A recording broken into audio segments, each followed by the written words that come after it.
Good morning, Southside. And as always, nice to be with you folk again.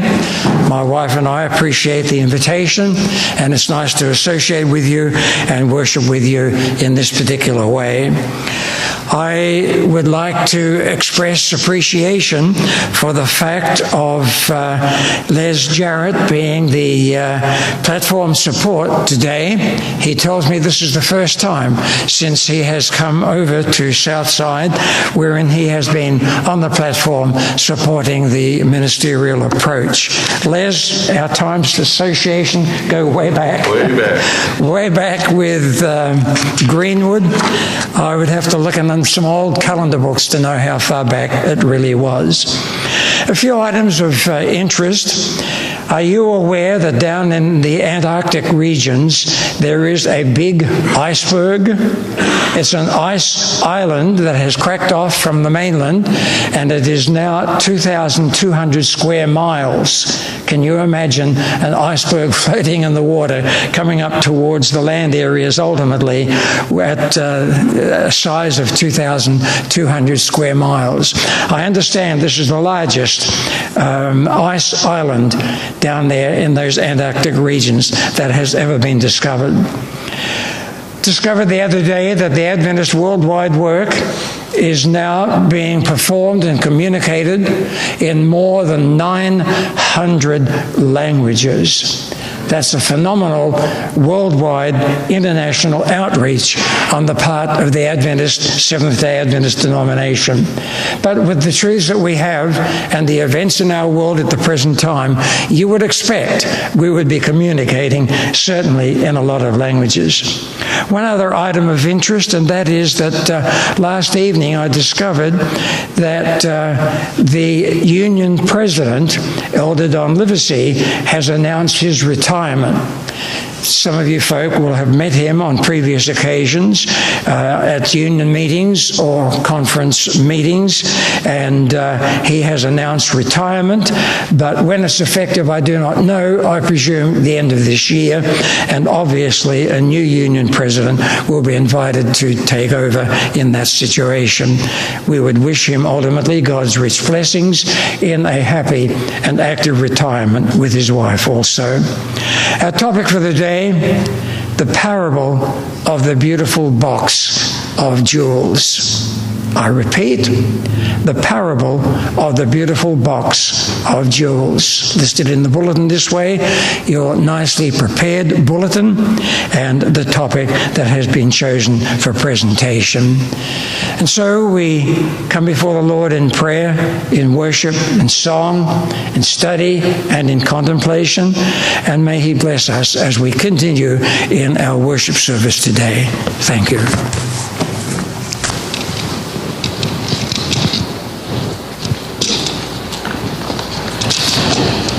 We go back more than 1.5 centuries, and we have this interesting information that is found in one of our writings. God sent a beautiful jewel box filled with brilliant jewels to an elderly man. The box was 10 inches long and on the end about 6 inches square.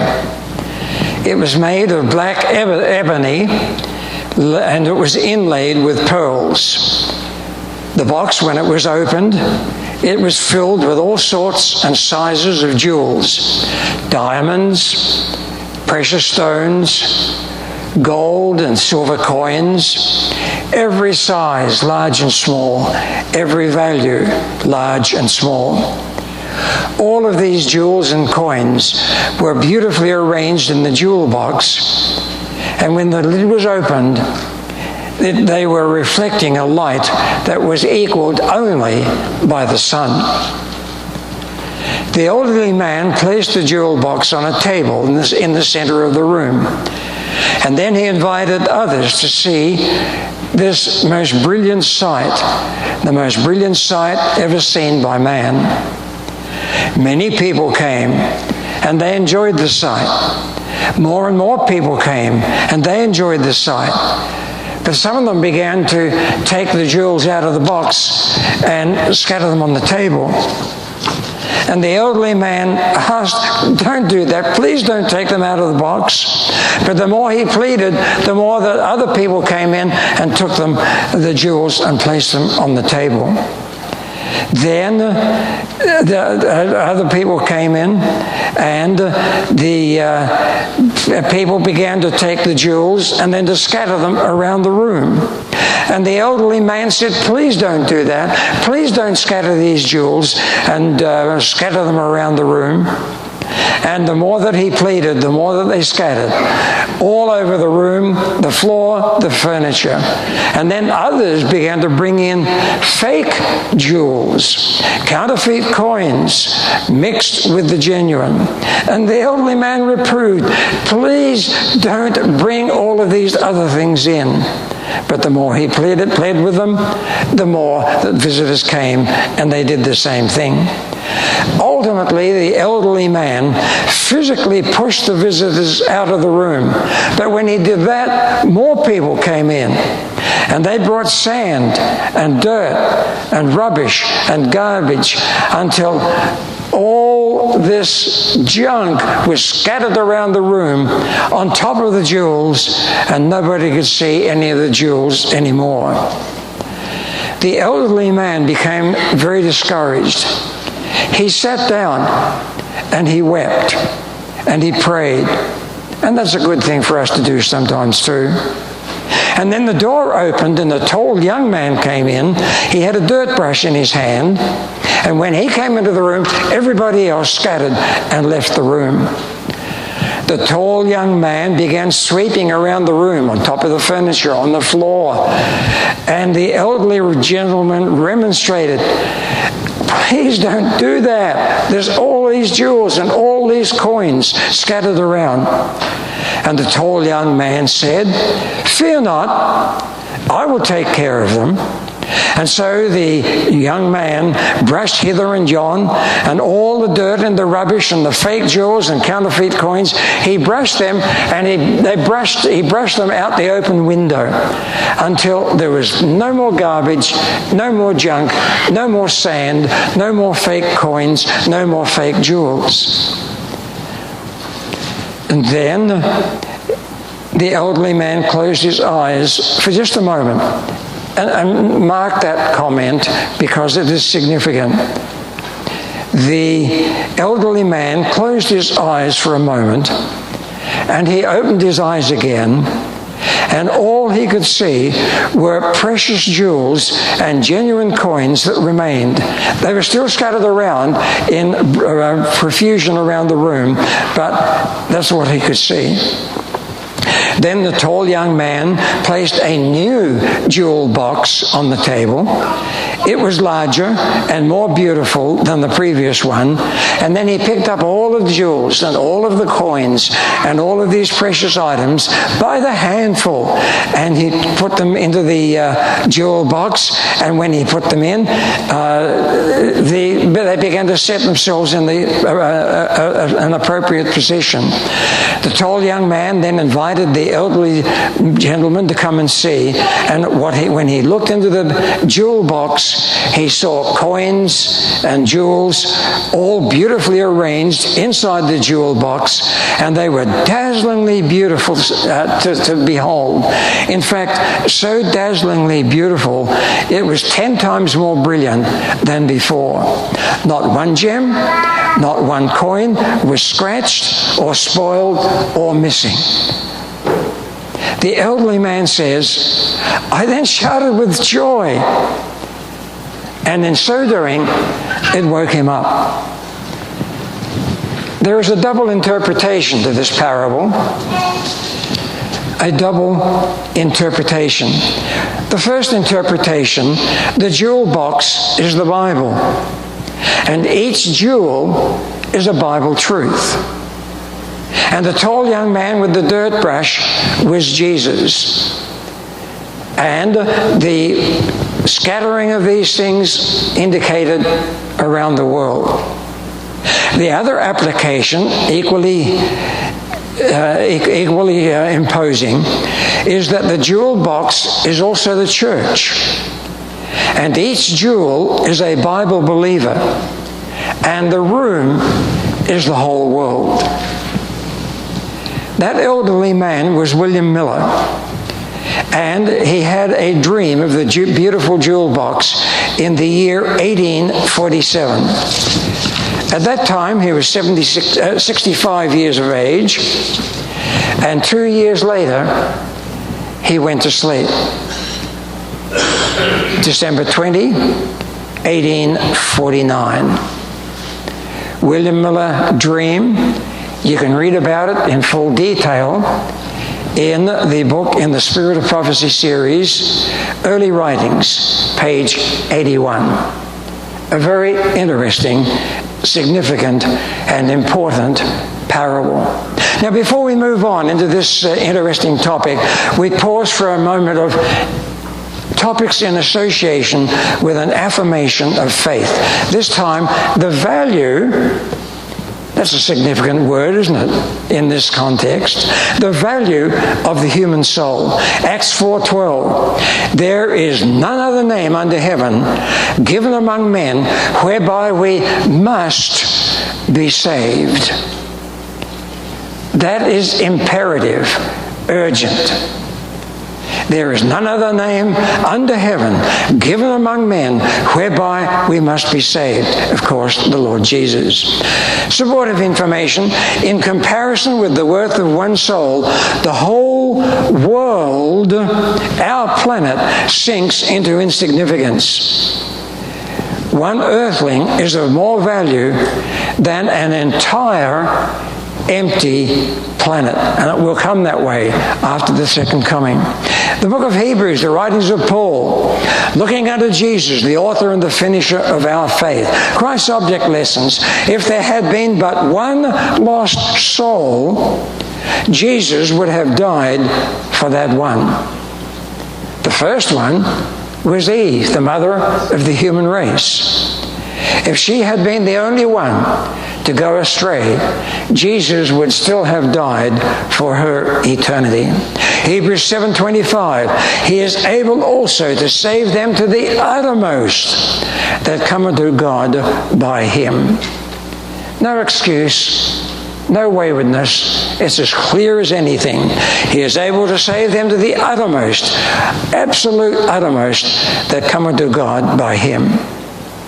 Now, we continue with another reading, this time the coming of Jesus in glory and majesty. And I'm reading from one of our books, Christ's Object Lessons. Christ is coming with power and great glory. He is coming with His own glory and with the glory of the Father. Not only is Jesus coming in the second advent, but so is the Father coming with Him, and so is the Holy Spirit coming with Him, and so are every one of the holy angels. The book of Revelation tells us that heaven will be empty at the time of the second coming. It is the most glorious, most magnificent event in the entire history, the aeons of time, the most magnificent event in the entire history of the universe. He is coming with His own glory, with the glory of the Father. He is coming with all the holy angels with Him. While all the world is plunged in darkness, there will be light in every dwelling of the saints. We will catch the first light of His second appearing. The unsullied light will shine from His splendor, and Christ the Redeemer will be admired by all who have served Him. While the wicked flee from His presence, Christ's followers will rejoice. To His faithful followers, Christ has been a daily companion and a familiar friend. Study your Bible, your Sabbath school lesson every day. Read the Bible every day. Pray every day. To His faithful followers, Christ has been a daily companion and a familiar friend. We have lived in close contact, in constant communication with divinity. Now we rejoice in the undimmed rays of the brightness and the glory of the King in His majesty. We are prepared. We are prepared for the communion of heaven, for we have heaven in our hearts. That's nicely expressed, isn't it? We are prepared for the communion of heaven, for we have heaven in our hearts. So far, in summary, 3 segments of revealed information: the dream of the beautiful jewel box, affirmation of faith, the value of the human soul, and the coming of Jesus in glory and in majesty. Our topic today, like stated in the bulletin, the parable of the beautiful box of jewels. Now, to start off with, we know what is the Adventist stance as far as ornamental jewelry is concerned. 1 Peter chapter 3, verse 3, whose adorning, our adorning, whose adorning, let it not be that outward adorning of plaiting the hair, wearing of gold, putting on of apparel. That's not the direction that we as Christian Adventists follow. We are not moving in the direction of the things of the world. We are moving in a different direction towards the things of eternity. And that's why Peter, whose lessons we studied in the Sabbath School pamphlet last quarter, that's why he says, our adorning, whose adorning? Let it not be. This is not the direction, that outward adorning of plaiting the hair, wearing gold, putting on of apparel. I read in our writings, in the professed Christian world, all of Christianity around us, in the professed Christian world, there is enough expenditure in extravagant display for jewels and ornaments, to supply the wants of all the hungry and to clothe all the naked in our towns and cities. That's an interesting comment and observation in our writings. I might also add that here in this country, others as well, the expenditure of money for alcohol and tobacco outweighs the tithes and the offerings that are received from God's people. And people who are taking alcohol and tobacco are spending their money not in service of the Lord, tithes and offerings, but in destruction of their own human body. God has given us a very different direction in the things of life.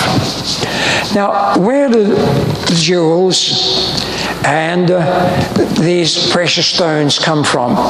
If you turn in the Bible, and you might want to do this because it's very interesting, we're looking at the book of Genesis chapter 2 and verses 11 and 12. In Genesis chapter 1, the first 2 verses are a summary. In the beginning, am Anfang schuf Gott Himmel und Erde. In the beginning, God created the heavens and the earth was without form and void. A summary of creation. Heavens, everything out there, then the earth, and then later on the sun and the moon. Then from chapter 1 verses 3 onwards, you have more detailed information regarding creation. And then in chapter 2, you have some additional information regarding original creation.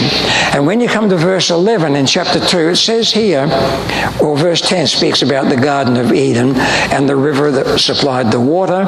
And then it says in verse 11, the name of the first is Peterson, that is, that which compassed the whole land of Havilah, where there is gold.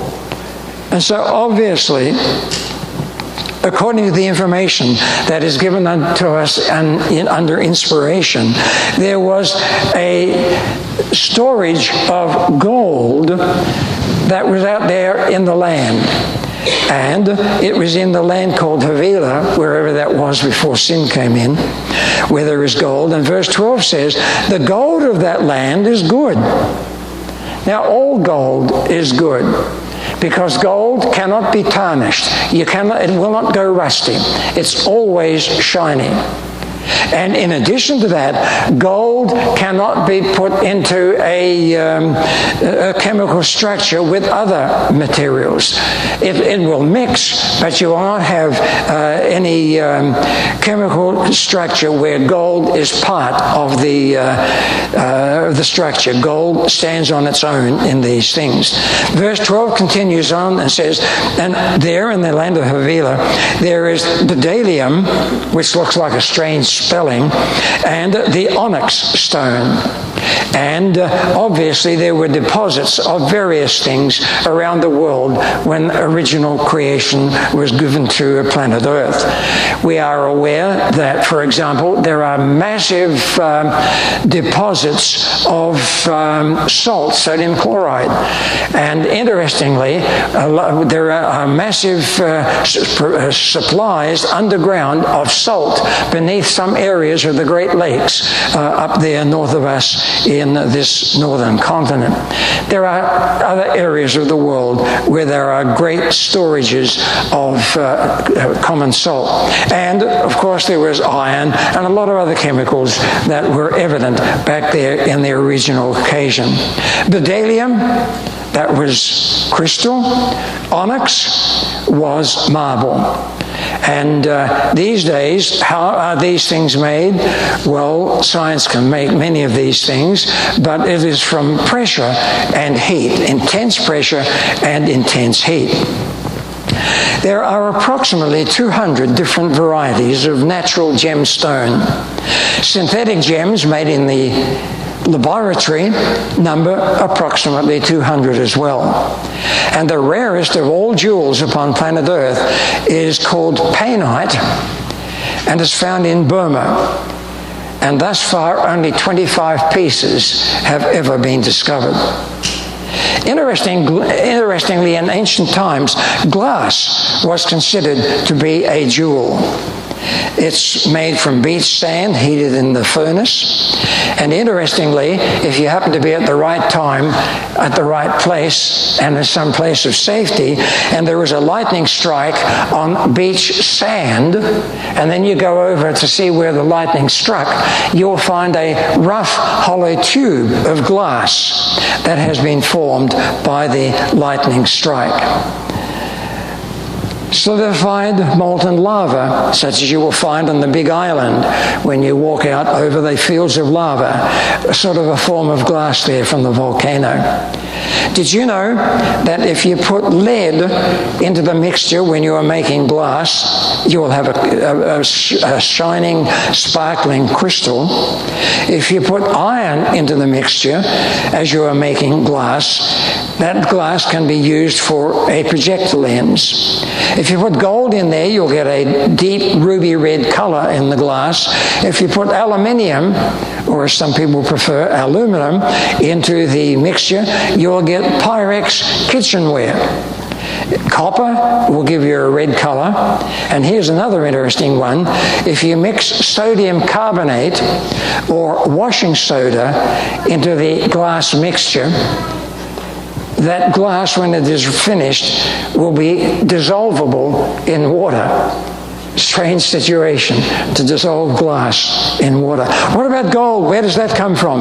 Well, small specks of gold in the riverbeds, alluvial gold. Large nuggets are sometimes found on top of the ground and under the ground.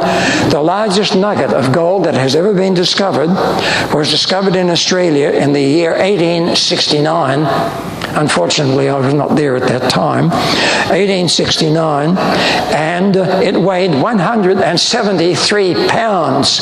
That's enough to supply the whole country of Australia with all the money that it ever needed for its lifetime. 173 pounds. Scientists can make gold out of lead and mercury, but it's far more expensive to do that than to find gold the other way. In ancient Egypt, they used to beat gold until it was very thin, and so thin that you could look through it, the sheet, and it sort of shone with a greenish blue. And 1 ounce of gold would make 300 square feet of beaten gold. And stack them one on top of another, and it would take 1/3 of a million of these sheets of gold to make a stack just 1 inch high. Diamonds made out of carbon, generally speaking, the hardest substance upon planet Earth. Colors, you can get a diamond in clear, red, yellow, green, brown, blue, smoky, and black. But the diamond can also be burned in the fire. It's made from carbon. Where do they find the gold? In the riverbeds, deep underground, often found in association with volcanic activity where there is heat and pressure, and sometimes in meteorites, small specks of gold the size of a grain of sand. Man-made diamonds, massive heat, massive pressure, no larger than the grain of sand. More expensive to do that than to actually get diamonds from a natural location. And diamonds can be made in the laboratory from any form of carbon, even peanut paste, they tell us. Can you imagine turning peanut paste into a diamond? Well, there are lots of other jewels also that we could mention, from A to Z, A to Z, A for the agate, Z for the zircon, 200 varieties, naturally formed and man-made also. Now, interestingly, in the Bible, 35 different jewels are mentioned, from A to X. A for adamant, mentioned in the Bible, and also the onyx, and take the last letter X if you like, that is mentioned in the Bible as well. 33 others are mentioned as well. Now, the high priest's breastplate was very significant. You will remember that when the priests were given direction as to how to minister in the temple and in the tabernacle, God was very clear, very definite as to what they should wear. The regular priests in their ministry were wearing clothing that was clean and white. The high priest wore that, yes, but also ornamented attachments to his clothing as well. God was very clear and very definite as to how his people should approach him in worship. Now, the breastplate was made of material, double thickness, and it had a border around it, and then it had the 12 stones, precious stones inside, 12 different stones, and upon each stone was engraven the name of one of the tribes of Israel. And all 12 were represented that way. But these 12, and also the Urim and Thummim, which was placed there as well, these were upon the breastplate a fabric garment, and around the stones that were on the breastplate was a border of precious stones as well. And I came across a statement a few days ago that I had not realized before.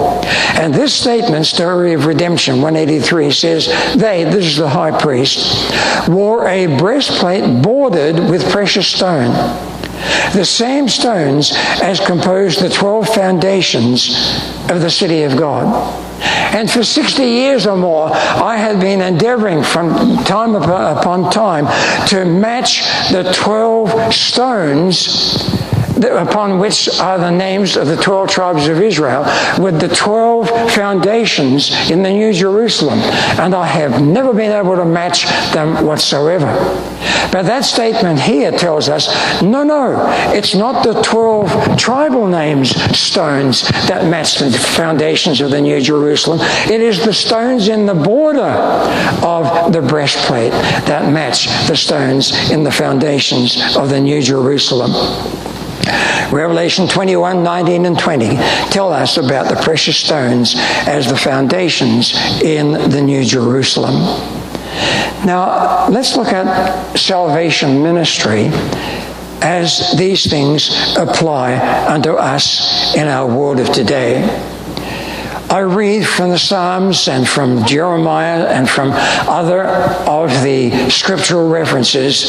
Psalm 51 verse 5, for example, says, I was born a sinner. Yeah, from the moment my mother conceived me, I was born a sinner. I read another statement in the Psalms, even from birth the wicked go astray. And we look at these new little babies, boys and girls, and we hover over them and admire them. And yet the Bible tells us, regardless of how lovely they are born as sinners upon planet Earth, and they go astray from their earliest time.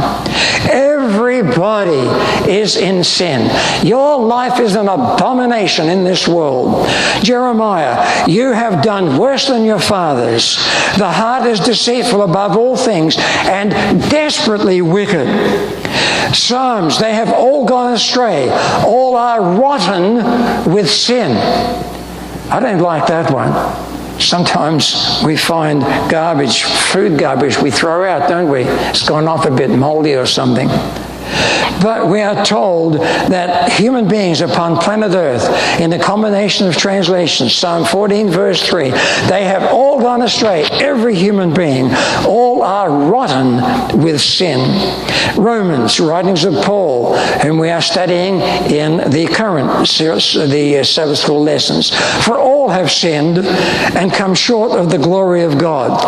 Isaiah, all we like sheep have gone astray. Psalms again, the Lord looked down from heaven upon the children of men to see if there were any that did understand and seek God. God's people are a minority upon planet Earth. A remarkable statement found in the Psalms, 14th Psalm, verse 2, in the King James Version translation. The Lord looked down from heaven upon the children of men to see if there were any that did understand and seek Him. That not only are our sins an abomination before divinity, but so are our good deeds. Or playing the organ, singing solos, making announcements, Sabbath school lessons, visiting the sick, praying for people. Even our good deeds are an abomination before the Lord. Isaiah 64:6. All our righteousnesses, all of the good deeds that the pastor teaches you to do, all of our righteousnesses are like filthy rags. Testimonies, Adam at his creation was endowed with 20 times as much vital force as men now have. We are not only midgets physically, we are midgets mentally. How can we be perfect before the Lord? Adam at his creation was endowed with 20 times more vital force than men now have. And I read in Story of Redemption, the human race is so greatly depreciated in the last days that they appear inferior and almost valueless. So where do we stand? The Bible is the book of salvation ministry. And the Bible tells me, and the Bible tells you, that in spite of all of these things, the way is open in the pathway of salvation. 2 Peter 3:9, the Lord is not willing that any should perish. 8 testimonies, Jesus would have died for one soul. Yes, just only Eve. Evangelism 3:24, one soul is of more value than the entire world. One human being, one new person in your congregation is of more value before divinity than our entire planet, an empty planet. We are His jewels. 1 Peter chapter 1 verse 7, your faith is more precious than gold. Okay, we all have gold somewhere, but your faith is more precious than gold. Bible commentary, God regards His people as precious gems in the jewel box of His love. That's nice, isn't it? There is the divine jewel box. God regards His people, you and me. God regards His people as precious gems in the jewel box of His love. I read another statement. God has His jewels in all of the churches, and it is not for us to make a sweeping denunciation of the professed religious world, but in humility and love, present to all the truth as it is in Jesus. Yes, there are people in the other Christian denominations who love and serve God. We are not to denounce them. making sweeping denunciations of the religious world, but in humility and love present to all the truth as it is in Jesus. Malachi 3:17, and your elder read that a few moments ago. They shall be mine, saith the Lord. They shall be mine, saith the Lord of hosts, in that day when I make up my jewels. Ministry of healing. God preserves as a precious jewel everyone whose life is hid with Christ in him. And our final statement, a very short sentence saying the same thing. We are his jewels. This is what it says. Christ's redeemed ones are his jewels. So in spite of the fact that you are born into a world at the end of the history of planet Earth, and you are only 1/20th of the value of what our original parents were, and in spite of the fact that you get old, and you show all sorts of forms of illness and deterioration.